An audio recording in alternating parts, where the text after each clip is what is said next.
Alright, in this video I'm going to cover the Ukraine and Russia and try to tie some things together like I normally do, just basically by showing you different articles.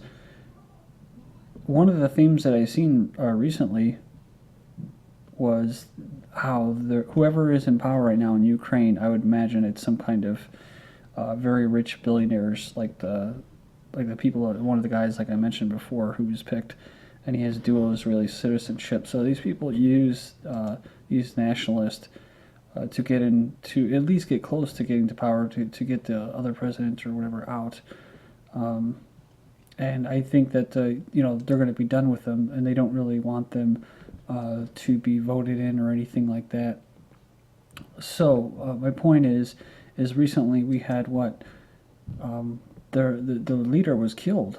Yeah, that was the thing. So I thought that was a pretty good telltale sign that they're already starting the purge. So these ultra-nationalist insurgent army people have been policing the streets. There was complaints by the Russian Foreign Ministry of recent robbings of passengers traveling from Russia to Moldova via Ukraine, saying that this was anarchy. But it goes on and it says that, and of course it isn't anarchy because there are still rulers going on, whether they're rich oligarchs that were pro-West or pro-East. Like I said, Ukraine people themselves are going to lose. Even if the nationalists win, they're still going to be dependent on violence, and yeah, to look out for their national interests. But then you have this guy getting killed, and the police, right? He was saying that the police were kind of standing by and not doing anything. Ukrainian police didn't take any action against this ultra-nationalist insurgent army, but then they actually raided the leader of this nationalist. So now they're taking sides, right? Of course, that's what they're going to do. They're kind of waiting out to see what was going to happen. Right now, the interim president has warned against the threat of a surging far-right group in the country, which is probably just Captain Obvious there, but either way, he was addressing lawmakers at the opening of the parliament session, which he said the nationalists are trying to destabilize the country, which is not exactly true, because it was a good chance that the West created a destabilization and then these people kind of just managed it, and we're trying to capitalize on it, really. But in all reality, I mean, the people that helped cause the destabilization with the whole thing with the EU and all the votes and that, they're gonna be the ones that are gonna benefit, because what? They're getting the loans, right? IMF to Ukraine, we'll give you money if you give us austerity, $18 billion bailout, conditional on stringent economic reform. So they're giving them money, right? And the U.S. is too. Back to what we were saying here about this president. This comes after all those people, the supporters of that guy that was killed, the nationalist leader was killed, they were out protesting. So they demonstrated outside the parliament building, demanding the resignation of the Interior Ministry. The crowd tried to storm the building by smashing windows and protesting him for the killing of their leader, who was shot dead in a police raid on March 24th. This is the next big story. Ukraine may ban radical group after parliament siege. This is from today, the 28th. The right sector could be banned in Ukraine after around 2,000 of its supporters encircled and threatened to storm the country's parliament late Thursday. This guy was reportedly killed with his hands tied behind his back. He was wanted by the Russian authorities for war atrocities in Chechnya. He had earlier accused the Ukrainian prosecutors and police of a plot to kill him. It could be that the U.S. just, when they're done using him, handed him over to the Russians. Speaking of of just craziness here, this Timoshenko is going to run for basically for president. So, for prime minister, former prime minister, said she plans to run for president of Ukraine in the May elections. She was sprung out of jail the minute these overthrowing of the last pro-Russian government took place. Remember, I said she was one of the richest people in Ukraine before, and she is a big gas investor in natural gas. So she was the one that said in a recording recently, 8 million Russians in Ukraine must be killed with nuclear weapons. Leaked. This is counterintelligence psyops going on right now, probably from the Russians, and this whole thing with Turkey, oh, it was leaked, that Turkey said, was planning a false flag. IMF to Ukraine, like I said, they're going to give them 18 billion. Then again, IMF agrees to the 27 billion Ukraine bailout. So they agreed to basically to give up, basically go to austerity, give up their sovereignty. And then in the U.S., basically the U.S. government agrees on a $1 billion Ukraine aid bill. Alrighty, and I think it was actually to pay off Gazprom, the Russians. So, in Ukraine, divvying up the breadbasket of Europe. So, supposedly, everyone's going to want a piece of the pie, like I said. And the article is pretty good. It goes into something that nobody's really talking about too much. They supply supply a lot of food and stuff like that to Russia, the former Soviet Union. They did, and they still do. But and they go on about Putin and his inner circle and the sanctions by the West. It's it's just a bunch of crap. It's how they're going to exploit Ukraine and the Ukrainian people. I mean, like I said, if they had real control, these farmers would be seeing 90+% of the profit back, but they won't. They'll do all the work, and then these rich bastards will come in and they'll make most of the profits, and that's what they're bickering and fighting over. As Kiev looks west, Putin turns east to build Eurasian dream, which we've covered before. Central Asia, the autocrats, Kazakhstan, and other places, Kyrgyzstan and that. Having lost Ukraine, Central Asia would be much more sought after by Moscow in striking its integration plans. What will they offer? They offer mines. I think they offer some gas, some energy. But energy security towers over EU and U.S. summit. This was just recently the 26th. So that's a basis for the transatlantic trade deal is reducing Europe's dependency on Russian gas. With that, I want to make this point. I made this video recently. Check it out. I'm surprised I got 4 thumbs down because it was a very informative video about what was going on. Ukraine is an example of the new energy diplomacy policy. This is what Clinton talked about, a foreign policy based off energy and diversity of energy. This was back in 2012, so you have to think this was made up by think tanks and all these types of groups, Council on Foreign Relations. This was probably drawn up, this economic political plan, 3 years prior to when Clinton said it in 2012, and now we're living on the results of it. And so you look at it, you see these nationalists, they're not a threat. They were used, and then they'll be thrown under the bus, like I said. And the Ukrainian people will lose in the end. Chuck Hagel to visit China and Japan, says an official.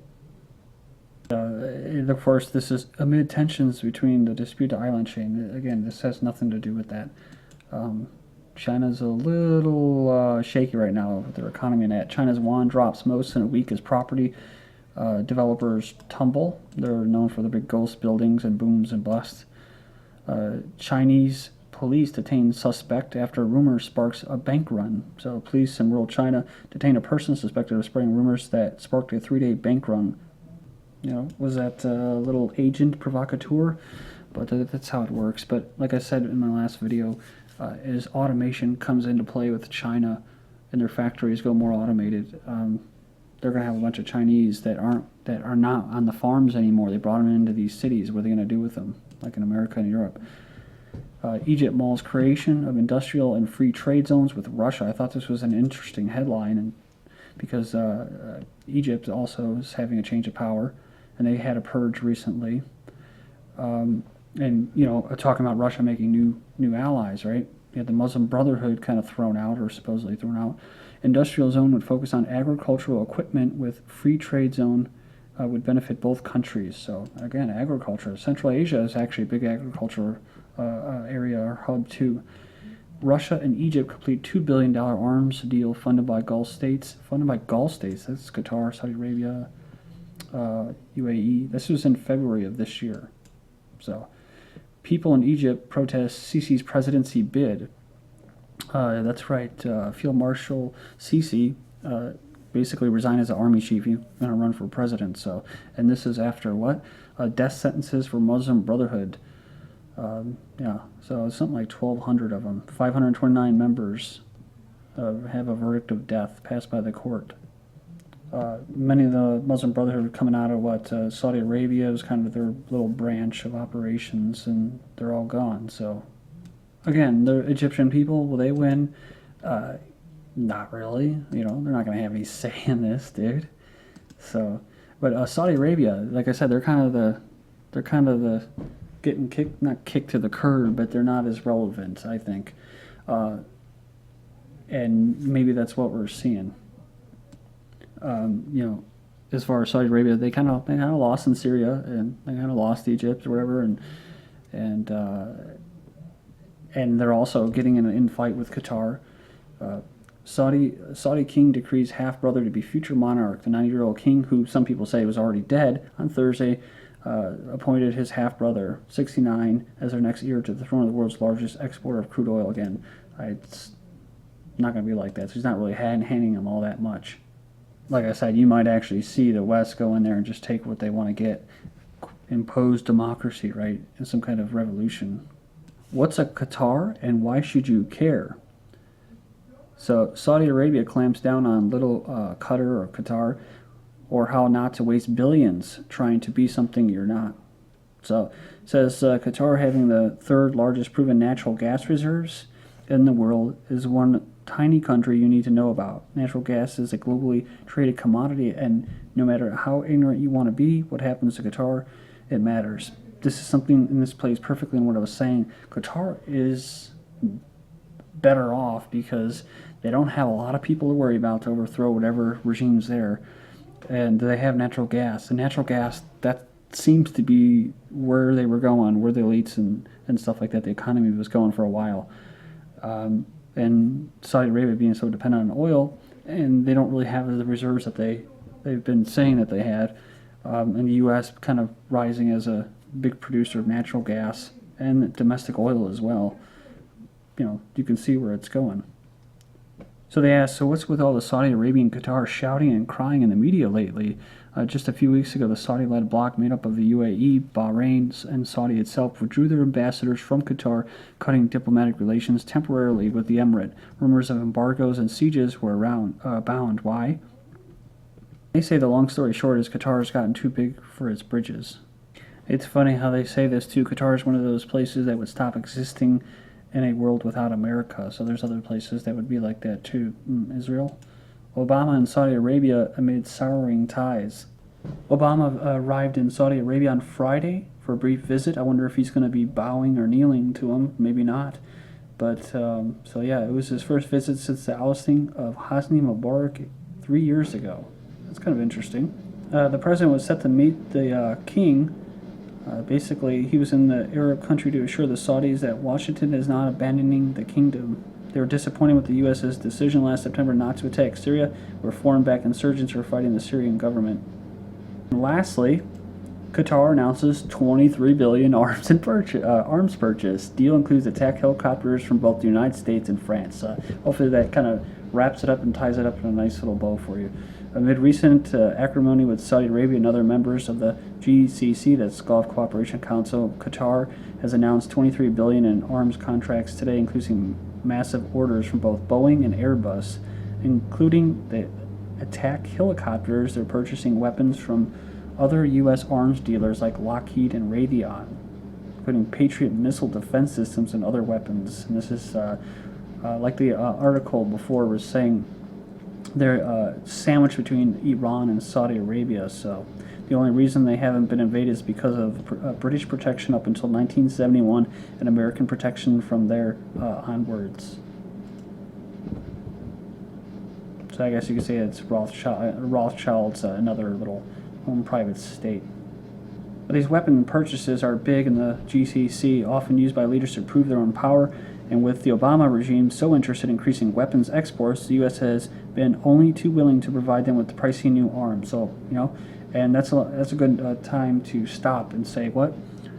I remember hearing back in 2008 about Obama being the natural gas president, so eliminating coal or some crap. But he seems to be a natural gas president, the president for natural gas. That's who elected him. The American people, maybe not. But at least they can feel good. Right? They could feel better that they're not racist because they elected the first a half black, half white president.